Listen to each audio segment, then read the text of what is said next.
আমরা যখন দেখি একজন আলেম অন্য একজন আলেমকে ভুল মনে করে শতভাগ নিশ্চিতভাবে বিবৃতি প্রদান করেন, সেটাও কি কোরআনের সাপেক্ষে সাংঘর্ষিক নন?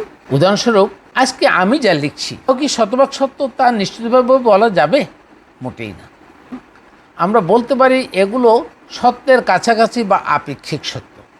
উদাহরণস্বরূপ, আমরা বলতে পারি আমি এখন সোফায় বসে আছি, স্থিরভাবে বসে আছি।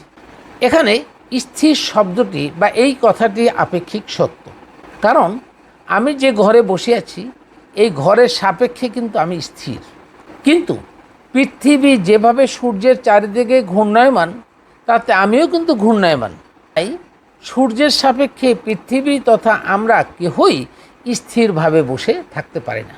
সুতরাং যদি আমাকে কেউ বলেন যে আপনি স্থিরভাবে বসে আছেন, কথাটি সত্য, এটা মোটেই সত্য না, কারণ আমিও পৃথিবীর সাথে সাথে সূর্যের সাপেক্ষে ঘূর্ণায়মান আছি।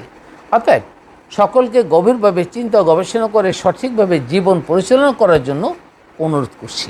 সুতরাং যদি কোনো মানুষ অন্য কোনো মানুষকে শতভাগ নিশ্চিত মনে করে বিশ্বাস করে তাকেই অনুসরণ করে, তাহলে তা কোরআনের বিপক্ষে, কোরআন বিরোধী, কোরআনের সাথে সাংঘর্ষিক হবে।